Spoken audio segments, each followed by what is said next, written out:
welcome again for another edition or session or episode, जैसे आप उसको बुलाना चाहे, of Make It Myself, an independent artist forum. पिछले हफ्ते we had Salim Suleiman and I think it was amazing to have them speak about Merchant Records. इस हफ्ते हमने सोचा कि थोड़ा अलग सा कुछ करेंगे. एक मैं हिंदी में बात करने वाली हूँ, so excuse me if I'm not that good. But I thought it was very important to talk about the poetic license. And when we talk about poetic license, obviously we're talking about poetry. We're talking about art forms that deal with poetry and poets themselves. So I don't want to waste any more time. I'd love to invite all the various amazing stalwarts and personalities that I have here today. And I'd like to invite Alok Srivastava ji. नमस्ते आलोक जी, क्या हाल है? मैं बहुत अच्छा हूँ. आप कैसी हैं सौमिनी? मैं बिल्कुल ठीक हूँ sir. I would love to invite the other two, or फिर of course we can then start talking. After Alok ji, I'd like to invite Sudeep Banerjee. Hi Sudeep ji. Hello Sowmini ji, how are you? I am very fine sir, sir. And last but completely not the least, Salim Arif. Hi Salim bhai. I'm very fine. First of all, good to see all of you. I know. but मैं बहुत कहना चाहूँगी. आदाब आपको भी. हाँ आलोक भाई आपको भी नमस्कार. सलीम भाई आदाब. आदाब. Yes, thank you so much कि आप literally, I mean एक phone call, एक message पे आपने कहा हाँ जी आ जाएंगे, which was extremely sweet.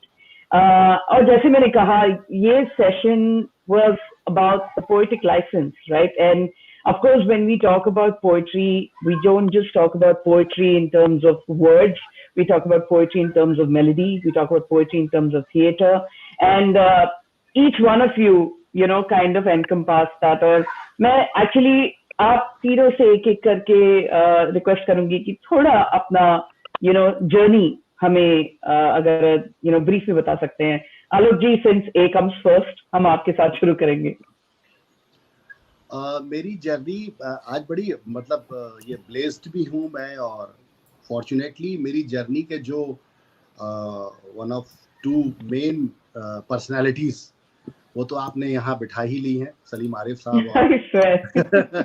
क्योंकि इन्होंने तो वो वक्त देखा है. दोनों मेरे बड़े भाई की तरह हैं कि जब मैं 20-25 साल का एक नौजवान और लड़का सा शायर बनकर और बॉम्बे में स्ट्रगल करने पहुंचता था, तो चाहे वो विशाल भारद्वाज जी हों, रेखा भारद्वाज जी हों, सुदीप बनर्जी जी हों या सलीम आरिफ साहब हों, तो इन सब ने वो वक्त मेरा देखा है. और एक जुनून या कहिए एक वो था कि बस कुछ ऐसा लिखना है जो आने वाले वक्त में, जो आने वाले समय में जगजीत जी या पंकज उदास साहब या इस तरह के जो लेजेंडरी सिंगर्स हैं वो गाएं, अदब में कोई मकाम बने. ये बहुत पहले से क्लियर था.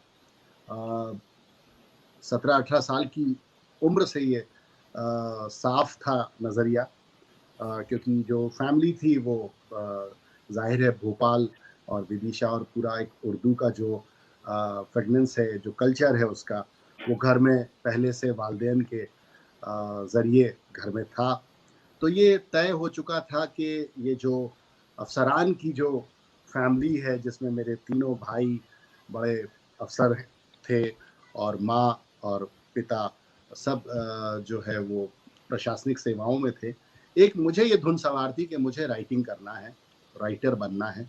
और इसमें मेरी माँ बहुत सपोर्टिव होती थी और पिता का वही रोल होता था जो पिता का होता है कि आप पहले कुछ कर लीजिए और उसके बाद फिर इन सब चीज़ों को. लेकिन मैं सोचता था कि नहीं, इसके साथ ही वो करना है. तो वो जर्नी इस तरह एक तरीके से आलोक जी वो the black sheep of the family कि मैं कुछ अलग करूंगा. जी बिल्कुल कुछ अलग करूंगा. और वो जो आपके इस टॉक शो का सब्जेक्ट भी है कि घर में ऐसा कोई नहीं था सिवाय बड़े भाई के, जो गीत लिखते थे और कविताएं करते थे. लेकिन मैंने ठान लिया था कि मुझे राइटिंग के ही उसमें जाना है और वही मेरा इंटरेस्ट है. और मेरी खुशकिस्मती कि मुझे डॉक्टर बशीर बद्र साहब की सरपरस्ती मिली, अपने बड़े निदा साहब, गुलजार साहब, ये सब ऐसे लोग रहे जिनकी सोहबतें मुझे बहुत इनिशियल स्टेज पर मिली और इनके गाइडेंस मुझे मिले। और फिर ये एक जिसको कहते हैं ना, आपका इरादा मजबूत हो जाना, कि जब इतने बड़े बड़े लोग आपके आसपास सरपरस्त की तरह हैं और आपको गाइड कर रहे हैं कि क्या सही है क्या गलत है, तो वो एक इरादा पक्का हो गया और मैं आज आपके सामने हूँ, आपके टॉक शो में इन दो लेजेंडरी पर्सनालिटीज के साथ आपने मुझे इनवाइट किया है, तो अब इससे बड़ा एजाज कुछ हो नहीं सकता। शुक्रिया। That is so sweet. Salim जी, आप बताइए, क्योंकि आपको मैंने इतने साल, मैं आपको बस पंकज जी के खजाना के साथ एसोसिएट करती हूँ, but of course there's so much more to you and मैं इनफैक्ट गूगल भी कर रही थी तो मेरे को पता चला कि अच्छा सलीम भाई इतने चीजें करते हैं, so would love to hear from you. मेरी कहानी भी आलोक से बहुत फर्क नहीं है। मेरे भी फादर इंजीनियर थे, मतलब गुजर गए, तो वो इंजीनियर थे। मेरे सबसे बड़े भाई अजीम आरिफ, वो भी इंजीनियर, चीफ इंजीनियर इन रियाद इलेक्ट्रिकल कंपनी। उनसे छोटे एमबीबीएस किया, फिर एमडी हो गए अलीम आरिफ साहब डॉक्टर। तो वो सारा फोकस मेरे ऊपर था कि ये जो है इनको तो आईएएस बनना चाहिए या कोई अफसर, because my father was fascinated. उन्होंने ब्रिटिश पीरियड में कलेक्टर का रुतबा देखा था, तो उनको बड़ा फैसिनेट करता था। और मैं उनसे कहता था आप चलिए मैं आपको आज के कलेक्टर का रुतबा दिखाता हूँ, जहाँ एक एमएलए आके गाली दे के चला जाता है। तो वो उन्होंने, खैर मैं लखनऊ यूनिवर्सिटी में जब ये कर रहा था तो मेरा थिएटर के साथ जुड़ा हुआ लखनऊ में, और मैं पेंटिंग पहले से करता था। मैं ऑल इंडिया ये जो कल्चरल फेस्टिवल होते हैं जैसे आईआईटी बॉम्बे का है या तो इलाहाबाद में, आईआईटी कानपुर में, इन सब में मैं लखनऊ यूनिवर्सिटी की टीम से जाता था, स्टडी सर्किल हम लोग का एक ग्रुप था, या लखनऊ यूनिवर्सिटी रिप्रेजेंट करता था। और कोई ना कोई अवार्ड मुझे पहले 2-4 first all India first award मिल गए पेंटिंग में। तो वो एक कैंपस में एक यंग पेंटर की मेरी एक छोटी सी पहचान बनी। और फिर थिएटर में मैं जुड़ा तो मैं पोस्टर डिजाइन करता था, फिर सेट डिजाइन करने लगा, फिर लाइटिंग डिजाइन करने लगा। फिर वो 3 महीने के बाद मुझे उन लोगों ने पकड़ के स्टेज पर खड़ा कर दिया कि तुम्हें ये रोल करना है। उसमें एक यंग लड़के का रोल था, and it was the main role. तो it took me about 3 months to get over that. वो कर रहा था, देन आई रियलाइज्ड कि मेरी इंटरेस्ट की सारी चीजें, जिसमें पोइट्री भी है, पेंटिंग भी है, फिलोसफी है, लिटरेचर है, ये सारी चीजें उसमें मौजूद है थिएटर में। तो मुझे थिएटर मीडियम बहुत इंटरेस्टिंग लगा। और उस दौर में मैंने बहुत बड़े बड़े अलकाजी साहब का काम देखा, अभी तनवीर साहब का काम देखा, बंटी कौल साहब का देखा, एम.के. रैना साहब के प्लेस देखे। तो इन सब लोगों, रंजीत कपूर वाज फैसिनेटिंग। तो ये इन लोगों का काम देखकर मुझे एकदम से लगा कि मुझे इस मीडियम में जाना चाहिए, क्योंकि अपनी बात कहने का जो एक स्पॉन्टेनिटी है वो मुझे बहुत अट्रैक्ट करती थिएटर में, और उसकी जो लाइवली एक क्वालिटी होती है, तो वो मुझे फ्रेम से बाहर आना और फ्रेम में अंदर जाना, वो मुझे बहुत फैसिनेटिंग लगता है थिएटर का ऐसा मुझे। तो मैं भी theatre, and fortunately I got selected in national school of drama with scholarship. तो फिर मैंने वो नकेल मेरी निकल गई, वो मैं रस्सी तोड़ा के दिल्ली पहुंच गया लखनऊ से। और फिर दिल्ली में एनएसडी करने के बाद देन आई ट्रैवल्ड विद हबीब साहब एंड पनिक्कर साहब एंड कारंजी एंड रतनदा, मणिपुर में, केरला में, पूरा हिंदुस्तान घूमता रहा प्रैक्टिकली। और उसके बाद बेनेगल साहब कर रहे थे भारत एक खोज, तो उसकी कॉस्ट्यूम डिजाइनिंग का मुझे ऑफर हुआ कि आप, और वो that was an opportunity I never wanted. तो मैं मुंबई में एज अ डिजाइनर मेरी पहले पहचान बनी, मैं कॉस्ट्यूम्स करता। तो भारत आज जो इट्स अगेन गुड फॉर्चून के आज जितने भी प्रोग्राम 70s के याद करते हैं लोग, टेलीविजन के लैंडमार्क प्रोग्राम, उसमें से कुछ मेरे भी हैं, जैसे भारत एक खोज है, चाणक्य है, चंद्रकांता है और मिर्जा गालिब सीरियल है। तो ये 4 बड़े जो मुझे बहुत पसंद ये प्रोग्राम है। फिर मैंने डायरेक्ट भी किए बहुत सारे टेलीविजन रिश्ते के एपिसोड्स किए। Then after that I realized कि अभी जब जिस दिन मुझे ये पता चला आप प्रोग्रामर बताएंगे आपको क्या करना है, so I got out of television as a director. Then I was full time into theatre. और तब तक मेरी बेसिक सेटलमेंट लाइफ में हो चुकी थी बहुत सारी चीजें। एंड ये जो खजाना की आपकी पहचान है, ये पहचान मेरे जो 25 असाइड्स में से एक है। And it's very kind of Pankaj भाई एंड तलत अजीज साहब and Anup ji that they invited me very gracefully to come and share my thoughts and present it. तो वो एक बहुत मजेदार मुझे, और वो मुझे संगत भी बहुत अच्छी लगती है, वो प्लेटफॉर्म भी बहुत अच्छा है, और वो पूरा माहौल बहुत, and it's for a noble cause with some of the best people of the industry. तो वो मुझे बहुत, एंड इस बीच जगजीत भाई के साथ मैंने बहुत काम किया, क्या के शाह पूरा television show Jalal ke sath I was in sittings, then so all that happened, but all this consolidated into what you know about me. Yeah. But that's like amazing. I think aapki jo you literally had a 360-degree experience of this whole space ki aapko, you know, jab aap poetry bhi sochte ho, jab aap dialogues bhi sochte ho, aap costume bhi soch rahe ho, aap set ka design bhi, so it's such a wholesome you know yes, experience and learning. Yeah, it's a great that's amazing. आप खजाना की बात आप लोग खजाना की बात कर रहे हैं लगातार, मुझे एक बात याद आ रही है कि आपने फॉर्चुनेटली खजाना के जो जितने सारे पिलर्स हैं उनमें से 3 पिलर्स आपने बुला रखे हैं, राइटर आपने खजाना का बुला रखा है जो म्यूजिक करते हैं, यही तो इरादा था। और इस वक्त नायाब और पंकज जी जो है वो लाइव आपको देख रहे हैं, तो पूरा खजाना तो आपने अपने लाइव में ही वो बस वो कहते हैं ना, इत्तेफाक की बात है, there was no planning there, but I think you know, when you're already into something, you just feel that you want to be around people who are, you know, similar. But Sudeep ji, I mean, I think now I feel I have known you for so long कि ऐसे लग रहा है कि भाई के साथ बात कर रही हूँ। You know, there's a close association both professionally and, you know, we've interacted so much. But it's always going to be an interesting story to hear कि आपकी शुरुआत कहाँ से हुई, आप यहाँ तक जो पहुँचे हैं, you know, how has the journey been? Journey तो बहुत मज़ेदार थी और बहुत मज़ेदार है अभी भी। Basically I was born in Allahabad, UP, Allahabad का हूँ मैं, और दिल्ली से स्कूल कॉलेज सब तालीम दिल्ली में हासिल किया। और आलोक भाई और सलीम भाई की तरह मेरे साथ एक इशू नहीं था कि मुझे ज़िंदगी में क्या करना है, क्योंकि मेरा इसके पहले कि मैं तय करता, मेरे घर वालों ने तय कर लिया था कि मुझे गाना है। So I was destined to be a singer because एक तुम्हारे घर बहुत ज़्यादा था, plus my father's first cousin happens to be the great legendary Hemant Kumar Mukherjee. So वो म्यूजिक हमारे घर में वैसे भी था, professional music, Bollywood professional music जो था उस हमारे घर में था, तो इसलिए मुझे एक लड़के का गाना गाना और नौकरी ना करना was not a very big deal in our house. So Delhi में ही मेरी तालीम हुई, and then I came to know from the greatest gurus that I got in my life, Shrimati Shanti Hiranand जी।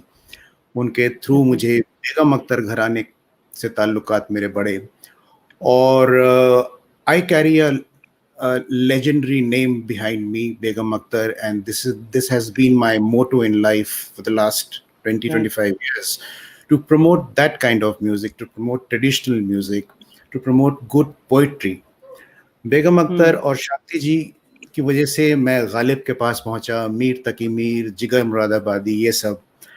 और क्योंकि हमारी गुरु बड़ी ट्रेडिशनल थी, तो उन्होंने कहा कि अगर गाना गाना है तो पहले उर्दू सीखो। So I had to learn Urdu script also, and thanks to her, today very proudly I say that I can read and write in Urdu, which is an amazing. That's amazing. Yeah. So मेरे लिए वहाँ से दिल्ली से फिर Bombay shift करना एक लाजमी था, और अगला स्टेप वही था, because I had done enough events in Bombay, in Delhi and all over India उस वक्त, और उस वक्त मुझे एक मौका बहुत अच्छा, मुझे मैं समझता हूँ मैं थोड़ा किस्मत वाला हूँ इस मामले में कि मुझे छोटे छोटे ऐसे मौके मिले जो आज मैं सोचता हूँ तो मुझे लगता है कि ये बहुत बड़ी मेरे लिए एक उपलब्धि थी उस वक्त. When I was just starting to sing ghazals professionally, I had the opportunity to share stage with none other than Mehdi Hasan Saab. That was Wow. that was a TV show called Ras Barse and he was performing in that. और मेरी किस्मत अच्छी थी कि मेरा recording shooting का date और उनका शूटिंग का डेट एक ही दिन था. So we spent the whole day together. He heard me singing. That was a very nervous moment for me. But उन्होंने मेरा गाना सुना, आशीर्वाद दिया. और मेरे लिए तो एक बहुत बड़ा ड्रीम, जो मेरे छोटे छोटे सपने पूरे हुए हैं, that I could work with Jagjit Singh साहब. मैं बॉम्बे आया. I had opportunity to do a lot of theater work with the great theater personality called सागर सरहदी साहब. तो उनका मैंने प्लेस किए. उनका पहली फिल्म मैंने music as a music director, जो काफी सालों बाद बाजार के बाद जो फिल्म की चौसर, that I composed as a music director, and those all were my struggling times when I was just trying to put my foot in Mumbai, and I had the opportunity to work with Sagar Sarhadi, Nida Fazli Saab and Jagjit Singh too. फिर वहां से धीरे धीरे journey बढ़ती गई. आशा जी को record किया, album किया उनके साथ. So as a music director, I have worked with so many people, and but the best part of my life, I think, was when I came into contact with our dearest friend Pankaj उदास साहब. वो हम सब के जिंदगी में एक इतना अच्छा मोड़ है, चाहे वो आलोक भाई का हो, चाहे सलीम भाई का हो. We all agree that that is an amazing moment when we have come in contact with him and Khazana. No doubt. And you also, of course, because of Khazana, I met you. So I think this is my 8th year in Khazana, and it is just a super family feeling that I'm having. So it's a journey. It's an interesting journey where I've learned so much. I've learned so much to compose, to sing, maybe to be a better human being, and to learn what is life, what are the ups and downs. Because मैं ऐसे शहर से आया था, दिल्ली से बॉम्बे, बिल्कुल खाली हाथ आया था. I had no work, I had no assignment, but I had a family, and thanks to my wife Anubha, who is also a sitar player. So both of us struggled a lot, and we managed to stay alive in the city. That has been a long time, but I'm happy. Right. I have to ask you this, Salim, right? Because, you know, when you said, thankfully, you got a scholarship from NSD, क्या ऐसे कोई situation होती कि आपके माँ बाप आपको NSD नहीं करने देते अगर स्कॉलरशिप नहीं मिलती? Was that a scenario that you would have been in? But maybe, but you know, I am the youngest. मैं घर में सबसे छोटा हूँ, तो मेरी थोड़ी बहुत तब तक ये भी होता ना कि चलती से ज्यादा मेरे भाई, सबसे बड़े भाई, so he used to patronize me in the sense that my clothes would be coming from him from abroad. तो मेरा साल भर के गरम कपड़ों की सप्लाई बड़े भाई से आ जाती थी. My father used to send me 100 rupees a month.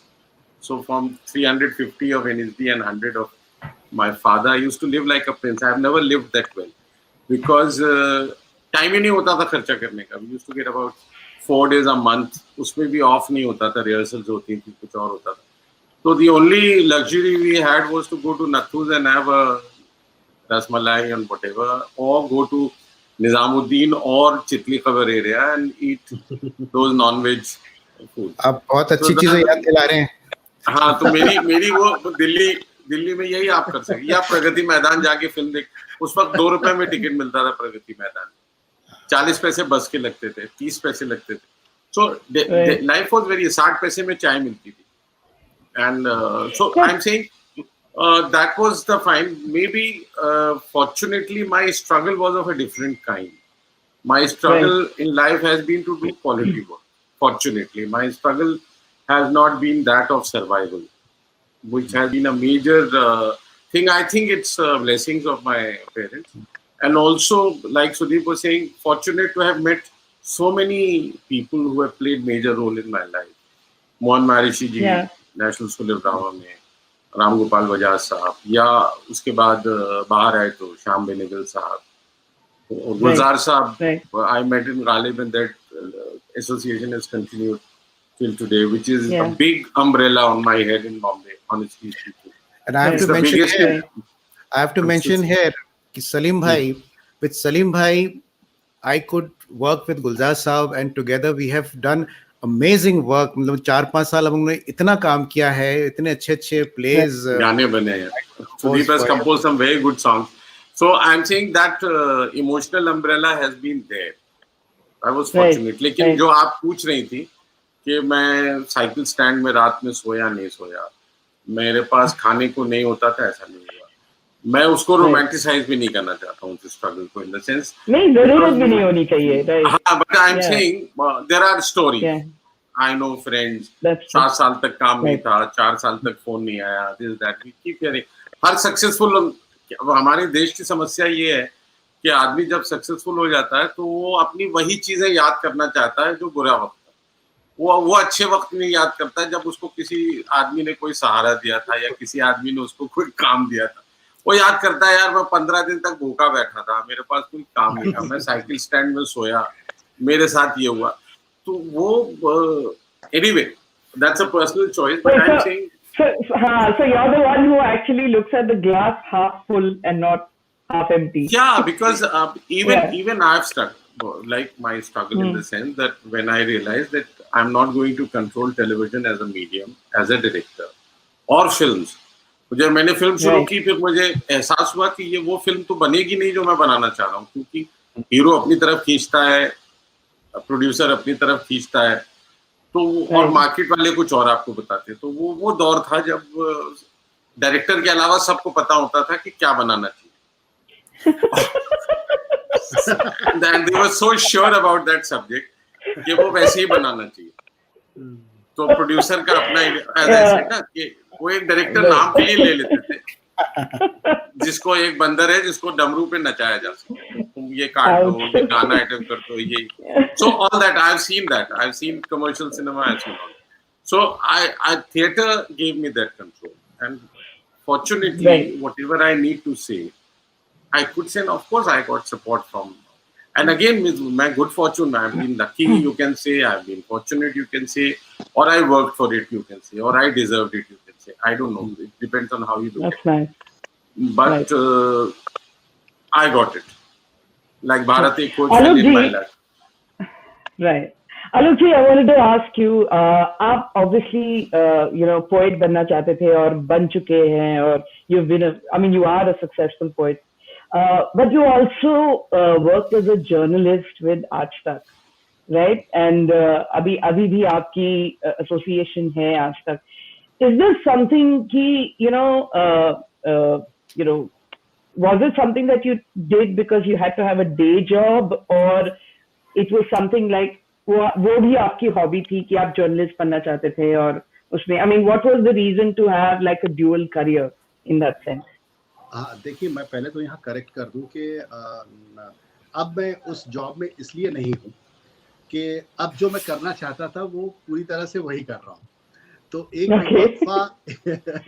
एक वक्फा ऐसा था जिंदगी का, लगभग 14-15 साल के, जैसे अभी सलीम भाई बता रहे थे, बिल्कुल एक समानांतर सिनेमा की तरह चल रहा है वो कहानी, कि मैं जब बॉम्बे गया इन 1995,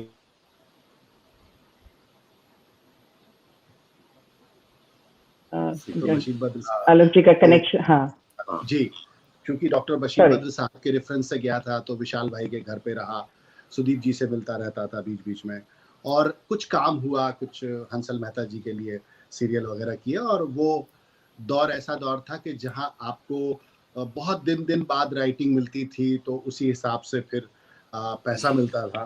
तो उस वक्त जो मेरा एक एनर्जी बूस्टर थी, वो जैसा मैंने पहले बताया, तो माँ मुझे पैसा भेजा करती थी जो मेरे बॉम्बे में खर्च में काम आता था.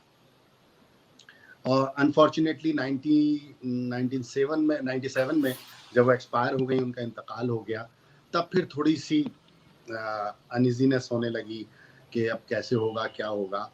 देन आई कम बैक कि अब कुछ ऐसा करना पड़ेगा जो जिसके साथ मैं ये काम कर सकूं जो मेरी हॉबी है या जो मुझे करना है. तो जब मैं Correct. वापस भोपाल आया, अपने होम टाउन आया, तो वहाँ से फिर चूंकि मैं लिखता था, जब बॉम्बे में रहता था तब भी रेगुलरली मैं इंडिया टुडे में और भास्कर में और तमाम जो हिंदी के और रिसाले हैं, मैगजीन्स हैं, उसमें लिखता था। तो बहुत आसानी से मुझको जॉब मिल गई और फॉर्चुनेटली कहिए कि वो राइटर का और सहाफ़ी का एक रिश्ता सा होता है, पत्रकार का और Right. कवि का, लेखक का। तो Correct. वहाँ से एक दौर ये शुरू हो गया पत्रकारिता का, और वो करते करते 2005 में मैं दिल्ली आ गया, 6 में आज तक ज्वाइन कर लिया और फिर 9-10 बरस आज तक के साथ एसोसिएट रहा। हाँ, अगर आप ऐसे देखें कि चूंकि मैंने कोई कॉम्पिटिटिव चैनल आज तक का ज्वाइन नहीं किया, जब फिल्में आने लगी, फिल्मों में काम आने लगा, एल्बम आने लगे, जगजीत जी ने गा दिया था, पंकज उदास साहब के साथ एल्बम आ गई, बड़ा एक अच्छा सा ख्वाब लेके मैं चला था कि 2-3 मेरी ड्रीम पर्सनालिटीज थी। जगजीत साहब थे कि वो गा दें, तो उन्होंने गा दिया। पंकज भाई का था कि उनके साथ एल्बम आ जाए, वो एल्बम आई, आपने रिलीज की। और बच्चन साहब के साथ काम करने का एक बड़ा जिसको कहते हैं फैसिनेशन सा था कि कुछ ऐसा लिखें कि वो पढ़ दें या गा दें, तो वो काम भी साथ साथ हो गया। तो और इधर लिटरेचर में फिर किताब आ गई, जब चूंकि दिल्ली आया तो अब फिल्मों में भी लिख रहा हूँ, दिल्ली से जाकर एल्बम भी कर रहा हूँ, और साथ में जो हमारे अदबी रिसाले हैं, जो मैगजीन्स हैं, उनमें भी छप रहा हूँ। तो वो एक किताब की शक्ल में वो भी पब्लिश हो गया। तो 2015-16 में लगने लगा कि हाँ, अब नौकरी की उतनी जरूरत नहीं है जितनी तो बजाय मुसलसल नौकरी करने के एक कंसल्टेंसी की तरह, चूंकि वो एक एक्सपीरियंस भी हो जाता है, बड़े चैनल में 8-10 साल काम कर लेते हैं, तो आप मीडिया फील्ड में उतने नोन हो जाते हैं कि फिर आपको लोग बुलाकर कुछ ना कुछ काम देते रहते हैं। तो वो जो दाल रोटी का गुजर है वो आसान हो गया, और इधर बॉम्बे से भी एक कंटिन्यूटी बन गई काम की। तो 2016 में फिर मैंने फाइनली जो जर्नलिज्म आज तक के साथ था, वो एसोसिएशन मेरा आज क्रिएटिव तौर से वैसा का वैसा ही है, लेकिन अब ये नहीं है कि सुबह 10 बजे जाकर पंच करना है और शाम को 8 बजे साइन आउट करना है। अब उस पाबंदी से मैं बाहर आ गया हूँ। So you obviously have a lot of headspace. अभी आपकी जो क्रिएटिव सर्च थी वो आप उस पे फोकस कर पा रहे हैं। हाँ, बेशक मेरा चीजें लिख पा रहा हूँ अभी, और जैसे अभी खजाना की बात चल रही थी, या सॉन्ग्स लिख रहा हूँ। अभी हाल में आपने देखा अटकन चटकन में गाना आया, वो सब ये लॉकडाउन पीरियड बहुत अच्छे से कैश किया। मेरी जितनी आमीन के बाद की जितनी पोएम्स थी वो सब कलेक्ट हो गई, उनकी किताब आ रही है। कुछ और गाने बने लॉकडाउन पीरियड में। रहमान साहब ने एक फिल्म प्रेजेंट की, AR रहमान साहब ने, अटकन चटकन, जिसका म्यूज़िक शिवमणि जी का था, उसमें गाना आया। शान के साथ हम लोगों ने एक लॉकडाउन पर जो एक सफोकेशन क्रिएट हुआ था, तो एक पॉजिटिव सा सॉन्ग हमने बनाया, जो तमाम मीडिया चैनल्स ने फिर उसको प्ले किया। तो इस तरह का जो काम है, अब वो आप मुझसे ये कह सकते हैं कि मैं एक तरह से फ्रीलांसिंग जो होती है राइटिंग की, या पूरी तरह से राइटिंग करना, तो वो अब है। और बीच बीच में कहीं जहां मेरे मीडिया के दोस्तों को लगता है कि हाँ भाई ये हमारे साथ 10-15 साल रहा है, तो कुछ काम इसे आता है, तो इससे करा लो तो वो काम बीच बीच में चलता रहता है। सुधीर जी, मैं आपको एक पूछना चाहूंगी, क्योंकि आप भी you are not from Mumbai, आप मुंबई अपनी करियर बनाने के लिए आए थे। हमने अपने in the last 10 years that we like I have been running Artist Allowed, for example, इतने आर्टिस्ट को मिलती हूँ जो कहते हैं हम बॉम्बे आए हैं अपना करियर बनाने। सबकी बहुत चैलेंजेस होती है and they don't really land up making it. आधे तो आते हैं बॉलीवुड में जाने के लिए। How have you been able, obviously you have done, आपने बॉलीवुड में काम किया है, you work but I think today if we were to say who is Sudeep Banerjee, it would be he's a ghazal singer. I mean, you've Yeah. made that name for yourself. Hmm. What would be your, do's and don'ts for people who are trying to come to this city? Because जैसे भी हम देखें entertainment तो यहाँ ही, I mean Mumbai में ही बनता है. Of course you have the Punjabi industry, you have the Tamil industry, but वो बड़ी रीजनल हो जाती है. अगर आप पैन इंडिया बनना चाहते हो तो you have to come to Mumbai. What are the dos and don'ts that you would say? So many what happens is अभी कोई भी आर्ट फॉर्म को जो बाहर से लोग आते हैं या जो यंगस्टर्स हैं, they take it very easy. They think कि स्टारडम हो, चाहे कुछ काम मिलना हो, बहुत आसान है. अगर आपको एक्टिंग करना है तो सिर्फ जिम में जाके आप बॉडी बनाइए और एक्टिंग कर सकते हैं. गाना गाना चाहते हैं तो कराओके पे कुछ भी गाना गा दीजिए, अच्छा गाइए, you can be a singer. Thing is that अभी भी वही प्रॉब्लम है जो पहले थी, आगे भी वही रहेगी. The important thing is whatever one does, that craft has to be perfect. One has to master that craft. अगर मैं गाने गाया हूँ तो एटलीस्ट मेरे सिंगिंग का जो पोर्शन है उसके बारे में मेरी तालीम प्रॉपर होनी चाहिए. उसके बाद आप बॉलीवुड गाइए, भजन गाइए, गजल गाइए, दैट इज ओके. मैं जब बॉम्बे आया था तो I was very clear about one thing कि मुझे गजल ही गाना है. And I was entering Bombay at a time when maybe ghazal was on its downhill side. वो एक हल्का सा काम चल रहा था और Punjabi music was coming in the market. I had an option of shifting to Bollywood, which I didn't do immediately because I knew अभी मेरी तो तैयारी है वो गजल की है. अब मैं बचपन में मैं किशोर कुमार गाता था, लेकिन there was a time after that my voice changed because I was totally into Mehdi Hasan kind of singing. बेगम अख्तर, जगजीत सिंह, पंकज जी, वो वॉइस एक मोल्ड हो जाता है अपना सिस्टम में. तो मेरी गजल की आवाज थी और मुझे गजल बेहद पसंद था और मैंने बहुत तैयारी की थी. जैसे मैंने आपको कहा, it was not just singing, it was the Urdu script, Urdu language, everything include करके फिर एक गजल बनती है. तो उतना मुश्किल ये क्राफ्ट है. तो वो क्राफ्ट आपके पास आया है, उसके बाद आप फिल्म का गाना गाइए, कुछ भी गाइए. तो मैंने फिल्म के लिए ज्यादा कोशिश नहीं की, but I was always a music composer. So मैंने करीब 4 से ऊपर फिल्में कंपोज की हैं as a music director. And singers from Shaan, Shreya, Sunidhi Chauhan, Kailash Kher, to everyone has sung under my music direction.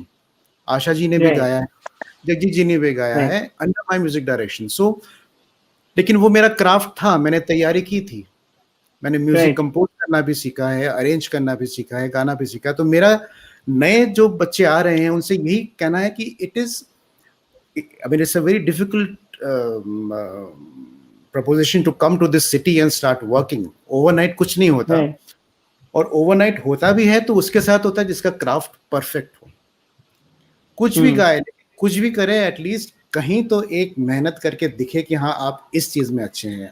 आप रैपर हैं तो रैप अच्छी तरह कीजिए, गाते हैं तो अच्छी तरह गाइए, और म्यूजिक इंस्ट्रूमेंट बजाते हैं तो वो भी अच्छी तरह बजाइए. तो I think the crux is to be perfect in your craft. Focus should be very clear, और हार नहीं माननी चाहिए. ये शहर आपको जरूर देगा, लेकिन टाइम लेता है. वो आपको टेस्ट करेगा. आप टेस्ट में पास होते हैं या फेल होते हैं, ये आप पे है. करेक्ट. पर उसमें आप आप तीनों में अगर आप देखो, आपकी जो जर्नी रही है, कहीं ना कहीं there has been a lifting point. जैसे Alok ji had a little bit of a support from Vishal ji, and with the contacts he was able to make. आपके साइड पे भी ऐसे हुआ. In the case of Salim Arif Saab, obviously, with the scholarship of NSD, it just gave a platform that got him a certain recognition. I'm not saying कि everything was smooth, but वो थोड़ा जो support system होनी चाहिए एक तरह की, जो आदमी को लगे कि ठीक है मैं आगे जा सकता हूँ, टाइम लगेगा पर जा सकता हूँ. ये जरूरी है कि कोई कांटेक्ट या कोई ऐसे कुछ हो? नहीं, कांटेक्ट कभी काम नहीं आता. मुझे आलोक भाई की बात याद है. आलोक भाई when he came and met me years back, उस वक्त भी वो इतना ही अच्छा लिख रहे थे. He was always writing good. So वो देखिए, पुश तो आपको चाहिए. और कांटेक्ट मेरे इतने थे बॉम्बे, जब मैं दिल्ली रहता था मुझे बहुत सारे कांटेक्ट थे बॉम्बे में. बोलते थे आप आओ काम करेंगे. बॉम्बे में आके किसी ने फोन नहीं मेरा वापस किया. No one picked up my call. No one remembered me also कि दिल्ली में बात हुई थी. तो वो सच्चाई वही है। बिल्कुल। सलीम साहब, आप कुछ कहना चाहते थे? I was Sudeep is absolutely right. हमें लगता है कि हम किसी मुंबई के साथ बड़ा मजेदार बात ये कि आदमी किसी एक सहारे से आता है, उसके पास कोई एक हीला या हवाला होता है कि मैं चलो एक उम्मीद कोई एक आदमी आपको दिला देता है और आप चल देते हैं। मगर फाइनली आई थिंक हम तीनों में जो एक चीज आपको समझनी पड़ेगी वो ये कि हम तीनों अपनी अपनी तैयारी करके आए। सक्सेस लेट हो या पहले हो, पॉइंट ये नहीं है। एंड हमारा ग्लैमर स्ट्रक होना इशू नहीं था। हमारा कम से कम मैं अपने बारे में कह सकता हूँ, I needed a bigger playing field, because Delhi से जो मुझे मिलना था थिएटर से वो मुझे मिल गया था, और बहुत सारे थिएटर के हबीब साहब को ऑफर था मेरे यहाँ काम कर लो, हबीब तनवीर साहब का और लोगों का ऑफर था। But I realized I am not be able to do the kind of work I want. तो मेरे लिए इम्पोर्टेंट बात ये थी कि स्टैग्नेशन हो गई एक तरह की, स्टैग्नेशन भी हो गई, plus I would have been number 2। Yes, तो वो नंबर 2 कितने दिन रहेंगे आप? एंड ऑफ कोर्स बॉम्बे आए तो वो जब भारत एक खोज का एक इंडिपेंडेंट डिजाइनिंग का मेरे पास ऑप्शन था, I could have assisted Shyam Benegal साहब, I could have acted in Bharat Ek Khoj, but this was fascinating कि I'll be able to do research of history of India and I'll be able to design all that. और उसकी वजह से गुलजार साहब ने मुझे बुलाया गालिब के लिए, and that meeting kind of changed my life because till today we have, and he has written so much for me for theatre, original writing. It's unbelievable. So I'm saying one has to understand that हमें तैयारी करके आना पड़ेगा। जो आप बात कह रही हैं स्ट्रगल है, परेशानियां हैं, वो तो हम सबको मालूम है कि स्ट्रगल है, परेशानियां हैं, so there is no change in that. मगर जो तीनों लोगों से बात आई थिंक जो समझने की है वो ये है कि अपने अंदर it's like your bank balance, आपके अकाउंट में आपको डालना पड़ेगा निकालने के लिए। you can't Yeah, that's beautifully put actually. So right. I think that is the key. All of us, मतलब हम जिनके नाम ले रहे हैं, right.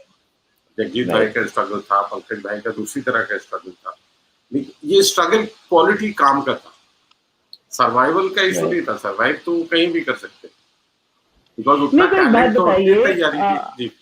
राइट, नहीं मेरे को एक बात बताइए, पहले जब हम बच्चे भी थे, I mean we were young, maybe in the 80s और 80s के हिसाब से मैं अगर बोलूं, ज्यादातर एजुकेशन के तौर पे भी या फ्यूचर में आदमी या बच्चा क्या करेगा, इट वाज ऑलवेज इंजीनियरिंग है, it was always your engineering, doctor या ऐसे चार प्रोफेशन होते थे बस।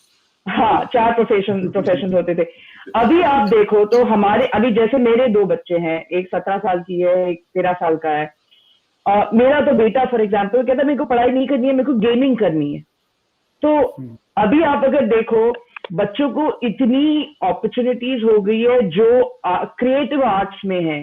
Do you feel in any way कि कंपटीशन या जो पहले था थोड़े गिन चुन के लोगों के लिए अपॉर्चुनिटी था कि I mean even if you see Bollywood singers, हम लोग कविता जी की आवाज पहचान लेते थे, हम अलका जी की आवाज पहचान लेते थे, अभी कौन गा रहा है पता नहीं चलता, गूगल में जाके गाने का नाम डाल के पता चलता अच्छा इसने गाया है। So do you think that has also played a part in creating a struggle for today's talent? हाँ जी। My take would be different in the sense that it has given more opportunities, मगर जो rigour है excellence की तरफ वो कम हो गया।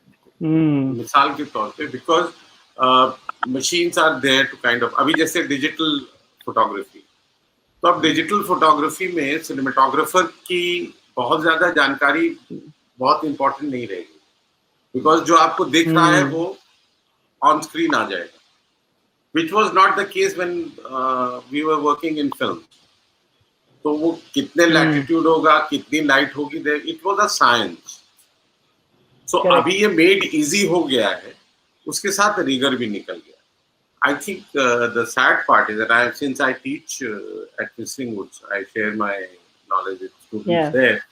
तो उसकी वजह से the youngsters I meet, उनके इन्फो लेवल्स बहुत कम हुए, बिकॉज वो माइंड ने, इट्स लाइक मुझे बड़ा ताज्जुब होता था कि वो मैं, उसने कहा जी कितने हुए, 250 रुपए हुए, मैंने 500 का नोट दिया तो ऐसे टाइप करके देखता था कि 250 रुपए।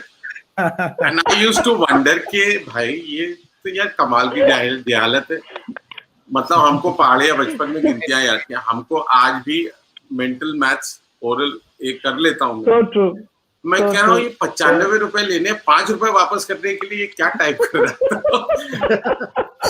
सो I am saying to me that is a bigger tragedy.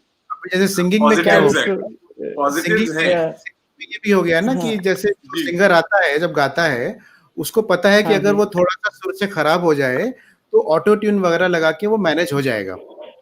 मतलब ये मैं सुदीप की बात को ऐड करूं, 90s में, मैं नाम नहीं लेना चाहता हूँ, जब हम लोग फिल्म के गाने रिकॉर्ड करते थे तो अगर सिंगर, प्लेबैक सिंगर आया और उसने मुखड़े की पहली लाइन पूरी अच्छी बिना किसी रुकावट के गा दी तो तालियां बजती।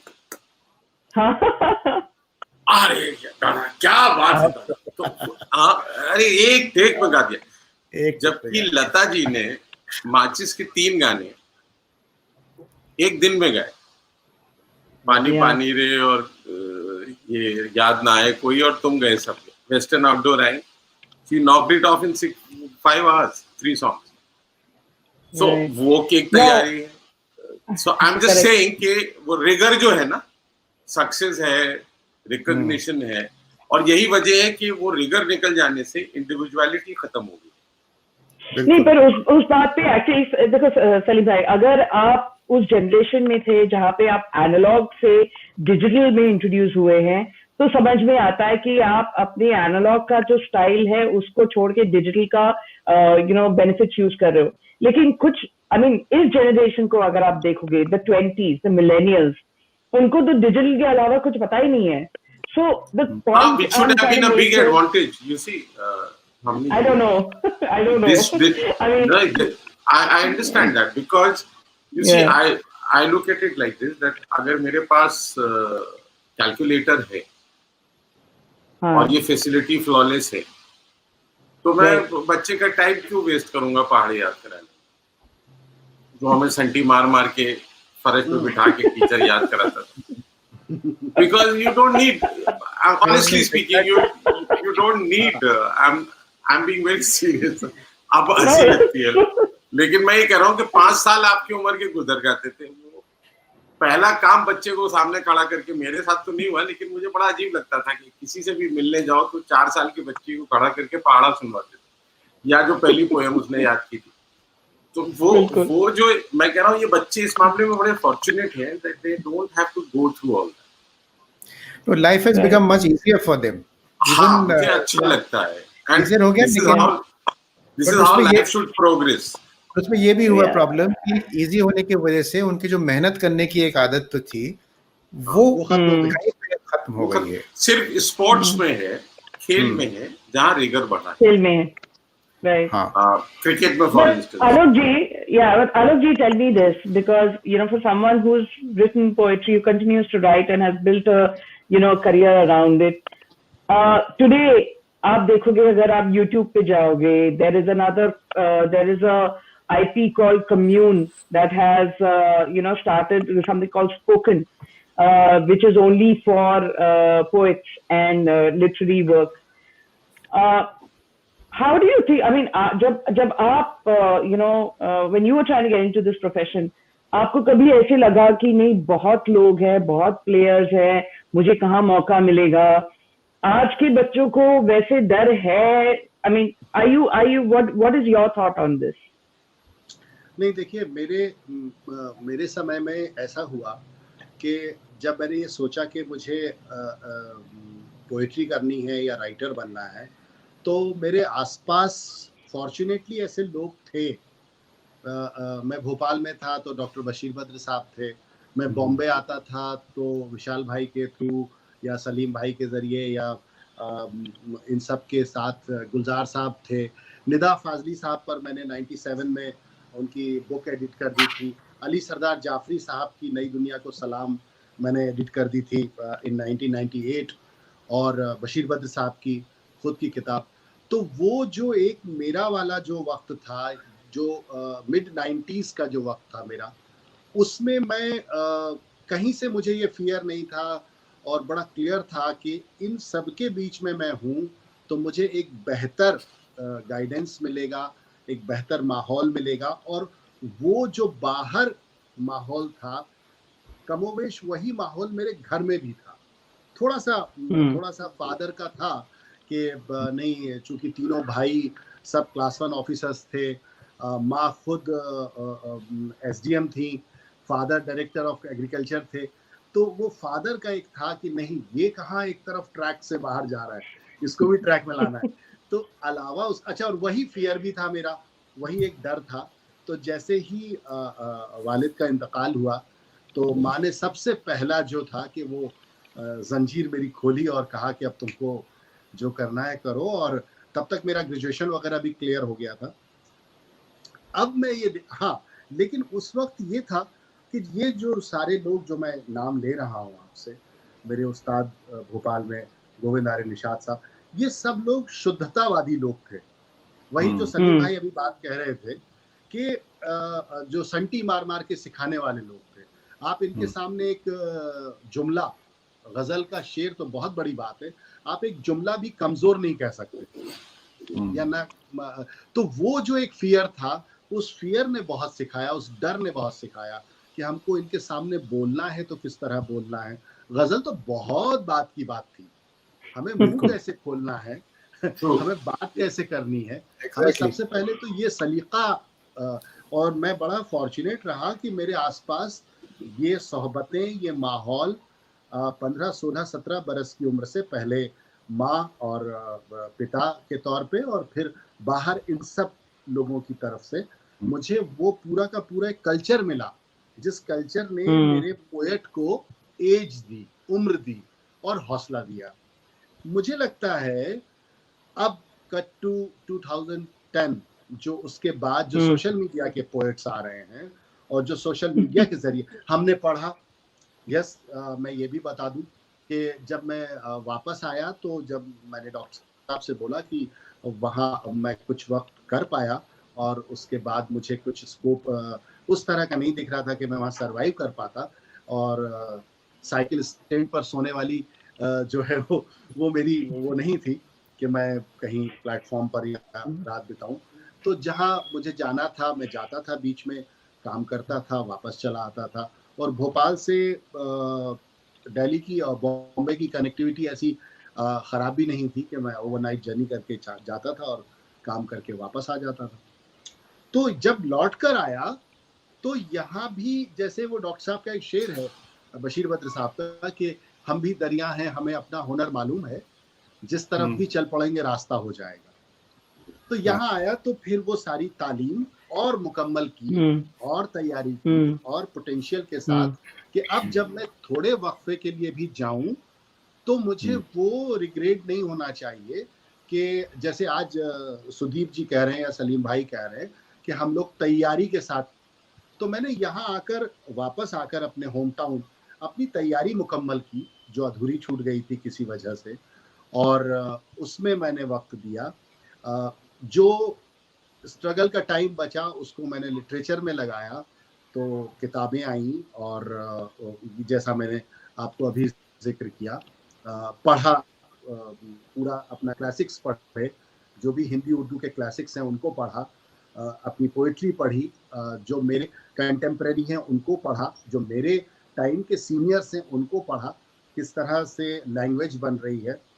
डॉक्टर साहब ने बहुत सिखाया कि किस तरह से ज़बान शायरी की बनती है, कि आप कोई बात ऐसे कहें कि वो बात एक स्लोगन की तरह या एक ऐसा लगे कि आपने डायलॉग बोल दिया है। तो वो जो स्कूल था, उस स्कूल ने बहुत फेवर किया। आपके क्वेश्चन का दूसरा जो पार्ट है वो आज के वक्फे का है, आज के वक्त का है। तो आज भी जो लोग आ रहे हैं उनमें बहुत सारे लोग ऐसे हैं जो पूरी तैयारी से आ रहे हैं पोएट्री में, लेकिन बहुत सारी फसल ऐसी देखता हूँ मैं, बहुत सारे लोग ऐसे देखता हूँ कि जो कि अल्लाह तौबा तौबा। तो वो एक जो ये जो सोशल मीडिया का है कि 500 लाइक्स आ गए और 200 कमेंट्स आ गए और वो मतलब एक मिसरे में अपने पूरे पोएट्री को जो है वो समझ रहे हैं, तो मुझे लगता है कि वो एक गलत दिशा की तरफ जा रहे हैं। मतलब सोशल मीडिया, अगर आप कोई एक मुकम्मल चीज, जैसे अभी सुदीप भाई ने बोला कि वो सोच रहा है कि अरे मैं ऑडियो ट्यून करके ठीक कर लूंगा, तो लिटरेचर में ऐसा कोई वो नहीं है। लिटरेचर में ऐसी कोई सकरी गली नहीं है, ऐसा कोई बाईपास नहीं है, ऐसा कोई शॉर्टकट नहीं है। अगर आप मारेंगे भी तो पकड़े जाएंगे, तो कहीं ना कहीं आप ट्रैप हो जाएंगे। जब भी आप किसी बड़े कंपोजर के पास जाएंगे, पढ़े लिखे कंपोजर के पास जाएंगे, जिसने क्लासिकल भी कर रखा हो और जिसने शायरी भी पढ़ रखी हो, जिसने लिटरेचर भी पढ़ रखा हो और म्यूजिक भी सीख रखा हो, तो आप पकड़े जाएंगे। और यही कमोवेश हाल आपका लिटरेचर में होगा कि अल्टीमेटली आप पकड़े जाएंगे। तो मुझे लगता है कि कमज़ोर तैयारी किसी भी चीज़ की हो, चाहे वो स्क्रिप्टिंग की हो, पोइट्री की हो, म्यूज़िक की हो, स्टेज की हो, एक्टिंग की हो, वो एक ना एक रोज़ पकड़ी जाती है। तो अब जो जनरेशन आ रही है उसको मैं हमेशा कहता हूँ, आपके प्लेटफॉर्म के ज़रिए भी कहूँगा कि मुकम्मल तैयारी और पेशेंस बहुत ज़रूरी है कि आप जो लिख रहे हैं उसको देखें कि आप जो लिख रहे हैं। अभी पिछले दिनों में एक हिंदी की बड़ी अदीब है मृदुला गर्ग, उनका इंटरव्यू कर रहा था, तो उन्होंने एक बड़ी अच्छी बात कही। उन्होंने कहा कि आजकल जो लोग लिख रहे हैं वो सिर्फ आज के वक्त को सोचकर लिख रहे हैं। हम लोग जब लिखते थे तो ये सोचकर लिखते थे कि ये लिखा हुआ 10 साल बाद, 20 साल बाद या 50 साल बाद भी पढ़ा जाएगा। आज हम गालिब क्यों कंटेम्परेरी है, तनख्वाह नहीं मिलने पर गालिब क्यों याद आ जाते हैं कि मुश्ताक कब उनकी बज़्म में आता था दौरे हम तो क्यों कंटेम्परेरी है, प्रेमचंद क्यों कंटेम्परेरी है, या कितनी सारी ऐसी लिटरेचर की जो स्टोरीज हैं, पोएम्स हैं, वो आज क्यों कंटेम्परेरी लगती हैं, दुष्यंत क्यों कंटेम्परेरी लगते हैं। आज का जो माहौल बदलता है तो हमें एकदम से दुष्यंत क्यों याद आते हैं, वो तो चले गए 70s में करके अपना काम, लेकिन हम आज भी उनको कोट करते हैं। कहाँ तो तय था चरागा हर एक घर के लिए, कहाँ वो आपकी का कनेक्शन से आती है, आपकी पढ़ाई से आती है। No, I think in a nutshell, so if I may add, I just wanted to add कि ये अपॉर्चुनिटीज जो बढ़ गई हैं और जो ऑप्शंस बढ़े हैं करियर में, इंटरेस्ट में, टेक्नोलॉजी आने से, वो बहुत ही पॉजिटिव चीज है। मतलब I really consider this generation is very fortunate to get all that.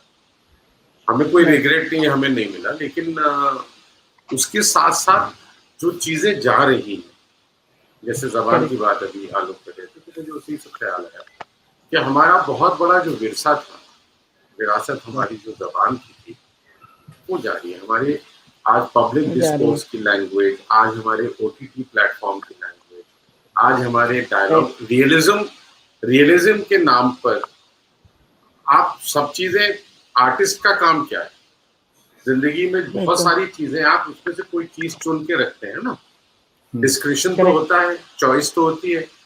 अब मैं कहूँ नहीं जी मैं सड़क पे जाता हूँ तो मुझे 1500 गालियां कान में पड़ती है, तो मैं वो सब स्क्रीन पे डाल दूंगा, क्योंकि ये हमारी रियलिटी है। तो वो रियलिटी के साथ अब शेर लिखते हुए वजन में बिठा रहे हैं आलोक साहब, तो इनके पास 5 लफ्जों का ऑप्शन होता है। ये जो इनको अपने दिल से, जो इनको लगता है मेरी बात कहने सबसे सही सटीक जिसमें जा रही है, वो शब्द वहां पे इस्तेमाल करेंगे। प्यार तो सभी कह देते हैं, इश्क सभी कह देते हैं, मोहब्बत सभी कह देते हैं, मगर इन 3 में से कौन सा लफ्ज उस कैफियत को बयान करेगा जिसकी बात करने जा रहे हैं। बिल्कुल वो डिस्क्रिप्शन की जो बात हमारे यहाँ, जो मुझे इस जनरेशन से सिर्फ डर लगता है वो ये कि एजुकेशन की वजह से हमारी इनकी वोकैबुलरी बहुत लिमिटेड है। 50 से 75 शब्दों में, मतलब आप मैं उसका नाम नहीं ले वो शब्द नहीं बोल सकता, लेकिन अगर आपका काम खराब हो तो आपके मुंह से वही निकलता है, आपको अच्छा लगे तो भी वही निकलता है, आपको खुशी होती तो भी आप वही बोलते हैं, आपको शराब ज्यादा चढ़ जाती तो भी आप वही बोलते हैं, आपको शराब नहीं मिलती तो भी आप वही बोलते हैं। तो मैं बोल रहा हूँ कि हमारी इतनी सारी कैफियत को, इस कैफियत को बयान करने के लिए आपको अल्लाह ने 2 ही लफ्ज दिए हैं, मतलब या तो आप ये बोलेंगे या ये, आपके पास पूरा रेंज है। So I tell I share this with my young friend, 20-22 साल के बच्चे आते हैं, उनसे मैं यही कहता हूँ कि तुमको फिल्में बनानी है, तुमको राइटिंग करनी है, तुम्हें जबान सीखनी पड़ेगी और जबान समझनी पड़ेगी। अभी मुश्किल ये हो गया है, ना किसी को सही अंग्रेजी आती है, ना हिंदी, ना उर्दू। हाँ, तो वो भी है, उसमें भी सुदीप, उसमें भी बहुत लिमिटेड हो गया है, मतलब कुछ हमारी जी भाई लिमिटेशन की मैं बात, मतलब हिंदी में भी लिमिटेशन वही है। अब मैं नाम नहीं लूंगा, उनके पास बहुत सारे रिकॉर्ड्स हैं, बहुत सारे अवार्ड्स हैं फिल्म के गानों के, मगर उनकी वोकैबुलरी गानों की कितनी लिमिटेड है। मतलब आप आधा मुखड़ा सुनते कहते हैं ये उनका पूरा मुखड़ा। भाई एक और चीज है कि कहिए तो जबान 2-3 आती है, लेकिन मुकम्मल एक भी नहीं आती। मुकम्मल एक भी नहीं। मैं लेकिन मैं दूसरी बात कह रहा था, मैं नॉलेज और जबान जानने से ज्यादा मैं भाषा की संस्कार की बात कर रहा हूँ। बिल्कुल मेरे लिए जो इम्पोर्टेंट बात जो है, जो मुझे अब मिसिंग लगती है, और उसके लिए please correct me if I am wrong, मतलब जिस घर में कुत्ते से भी अंग्रेजी में बात की जाती, जिसकी कोई जबान नहीं होती, उसमें बच्चा जो इतनी देर वर्किंग हेल्प के साथ बात करता, उतनी देर ही हिंदी इस्तेमाल। यानी मैं ये बहुत सारे फिल्मों में जब एक्टिव था, कमर्शियल सिनेमा में, सो कॉल्ड ये बड़े स्टार किड्स एंड स्टार्स आते थे, तो इनके साथ जब आप फिल्म कर रहे होते थे, तो आप यकीन मानिए जितनी देर कैमरे के सामने डायलॉग बोलना होता था, सिर्फ उतनी देर ही वो हिंदी बोलते हैं, वरना डायरेक्शन भी अंग्रेजी में लेते हो। Where do I have to go? Oh, I have to cut. So is that correct? No, tell me. Please give it to me in Roman. No, if I, अब आप उनसे कहिए कि ये ख्याल है, ख्याल नहीं है, तो कहते हैं look, if I concentrate on pronunciation, my expression will. So I can't act. तो अब वो मसले। So I'm saying here it's so funny. It's funny, but it's sad. बिल्कुल।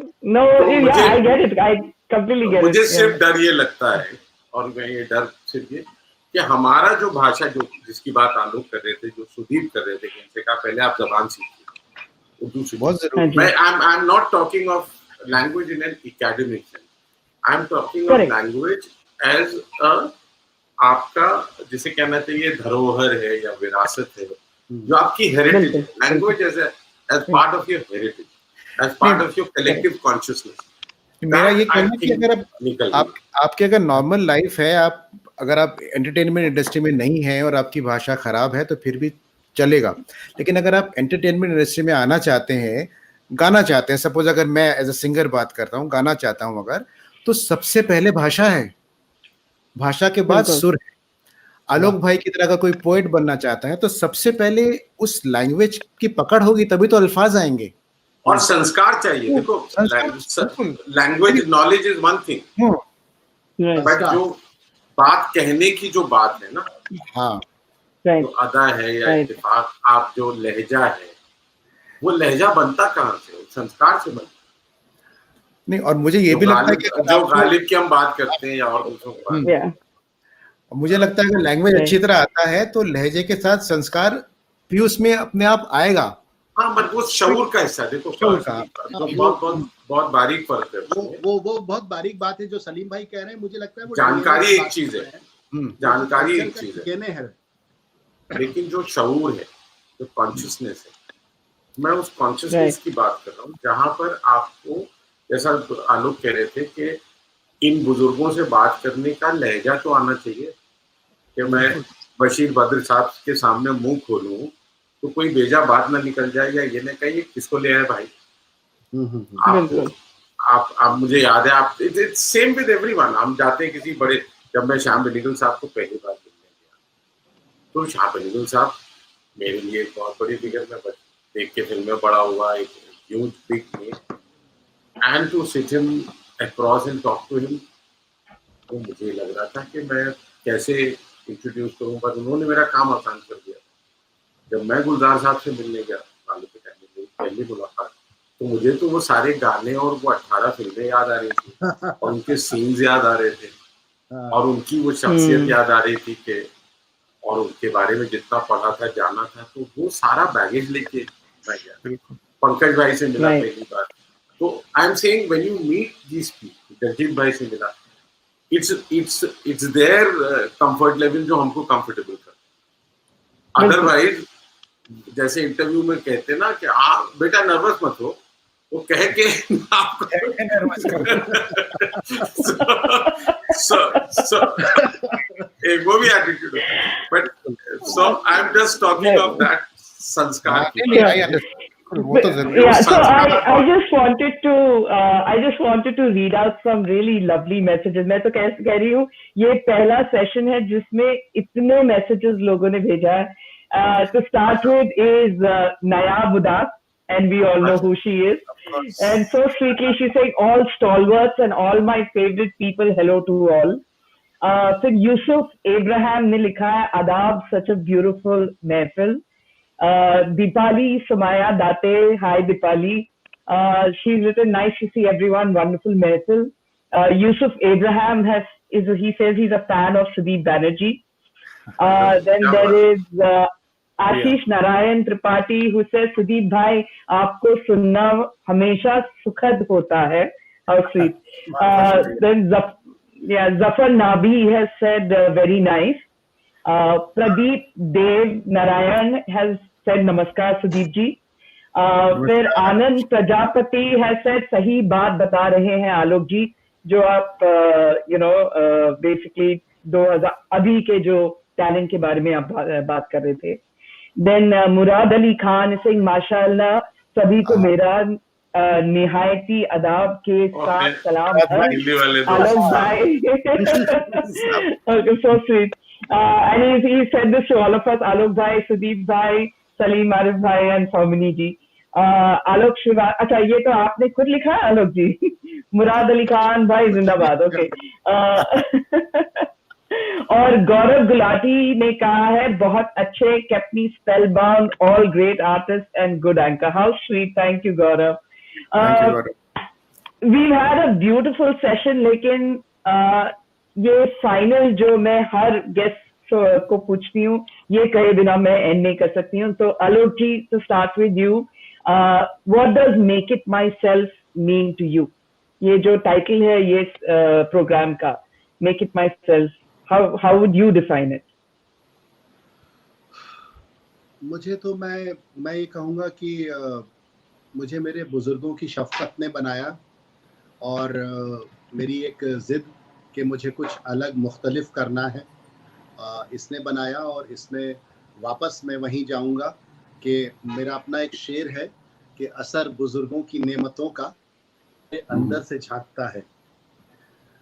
ये सुदीप भाई को और सलीम आरिफ भाई को की नज़र भी है कि हालांकि ये दोनों बुजुर्ग नहीं हैं, मेरे बड़े भाई हैं, लेकिन अभी फिलहाल क्योंकि ये उनकी उस लाइन में जा रहे हैं.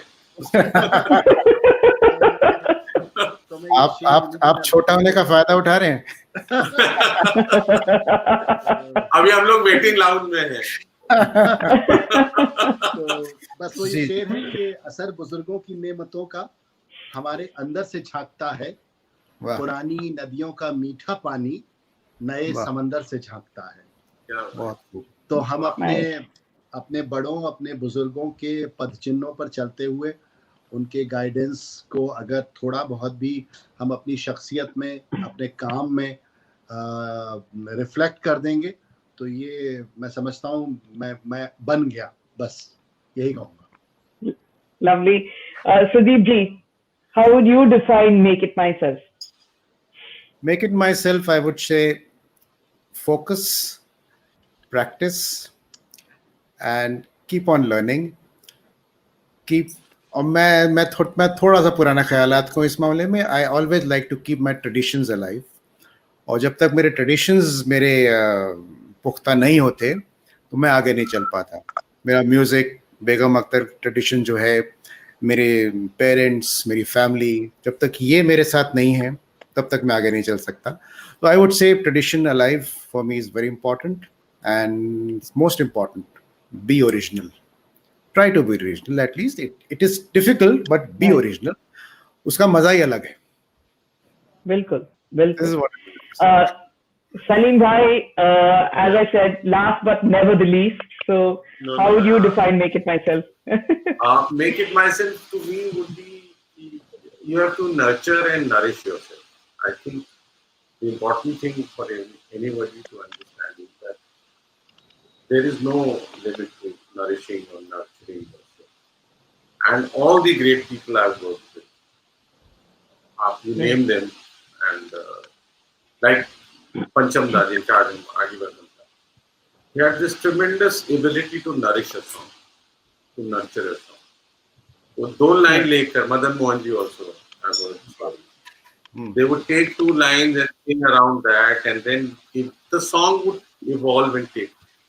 I think we also have to evolve and take shape. And the more you nurture and nourish yourself with proper information, data, sanskar, all that. And I'm not trying to be कि बच्चों को ज्ञान देने के लिए नहीं कह रहा, मगर मेरा फिर कहना है कि आपका जो एक एस्थेटिक डिस्क्रिप्शन है, जो चीजें, मिसाल के तौर पर मैं अपने बारे में बताऊं, मैं ऐसा कोई भी काम नहीं कर सकता जिसके लिए मुझे अपने भाई बहन बीवी सास ससुर को एक्सप्लेन करना पड़ेगा. That says it all. Yeah. So मेरे लिए मेरे संस्कार उस सेंस में ज्यादा इम्पोर्टेंट है, because I can't do things which I can't own. Right. So to me, the important thing is that one has to really understand what is your limitation and what is your strengths and work for it. Between the two, you are. मतलब बड़ा simple तरीका है कि if I have to, जैसे मेरे साथ बचपन की मैं बात इसलिए कर रहा हूँ, ये बात कि my parents didn't know how to introduce me to the relatives who were coming, because ये तो डॉक्टर है, ये इंजीनियर है, ये साहबजादे, ये वहाँ वो एक कुछ दिल्ली में है, वो ड्रामे का कुछ है. अच्छा, ड्रामे में ट्रेनिंग होती है? अच्छा, पहला तो ये सवाल. अच्छा, या अच्छा ये कुछ वो ड्रामा थिएटर जैसा. अच्छा, और क्या करते हैं? तो वो जो और क्या करने वाला सवाल था, वो जिंदगी भर मेरा पीछा करता है. सो मैंने इतने काम इसलिए कर दिए कि कोई ना कोई समझ में आ जाएगा. अच्छा भाई, थिएटर नहीं समझ में आता तो कहो फिल्मों में कॉस्ट्यूम नहीं डिजाइन तो इसने सेट डिजाइन किया, सेट डिजाइन तो इसने डायरेक्शन किया, डायरेक्शन नहीं तो 5 में से 6 में से कुछ एक समझ में आ जाए. जो सपाट. But I'm saying, to me, the idea of Sudeep and Alok have beautifully explained it. To me, it's just that you have to be aware of yourself, nurture and nourish, and keep feeding yourself. जितना आलोक अगर आज लिख रहे हैं तो इसलिए लिख रहे हैं कि इन्होंने कम से कम 50,000 शेर पढ़े होंगे, समझे होंगे, और वो इनकी कहीं कॉन्शियसनेस का हिस्सा है. वो उससे इंस्पायर भी नहीं हो रहे, इन्फ्लुएंस भी नहीं हो रहे, लेकिन वो उनके सबकॉन्शियस में रह गए हैं कहीं, जिनसे उनको नरिशमेंट मिलता है. तो जो ग़िज़ाइयत है, जो खून है, जो सांस है, वो उनको उस डेटाबेस से मिलती है, जो उनके सबकॉन्शियस और अनकॉन्शियस का हिस्सा बनता है. वो कॉन्शियस भी नहीं, यानी जो एक्सपीरियंस इनको 3 साल पहले कहीं हुआ होगा, और 30 साल पहले कहीं हुआ होगा, और 3 दिन पहले कहीं हुआ होगा, ये तीनों एक्सपीरियंस मिलकर किसी शेर का शक्ल देगा. तो उसको पिन पॉइंट करना बहुत मुश्किल है कि ये बात मैंने यूं कही थी और मैं उस वक्त ऐसा सोच रहा था. ऐसा कुछ नहीं होता. आपको वो महबूबा से बिछड़े हुए वक्त की कोई बात याद आएगी, आपको माँ ने कुछ कहा था वो याद आएगा, आपको किसी और ने कहा था, वो तीनों मिलके आप पे शेर बने. तो आई एम सेइंग, वो नरिशमेंट, वो जो फीलिंग है, जो डेटाबेस है, that data needs to be kind of potent. Same जो मैं बहुत ही सिंपल एनालिसिस, जो बैंक में जितना आप डालेंगे पैसा उतना आप draw. So it's the same. Amen.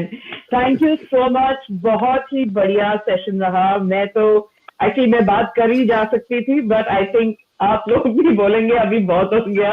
So thank you so much. बहुत मजा आया. हम लोग 8 घंटे का खजाना करते हैं, तो ये तो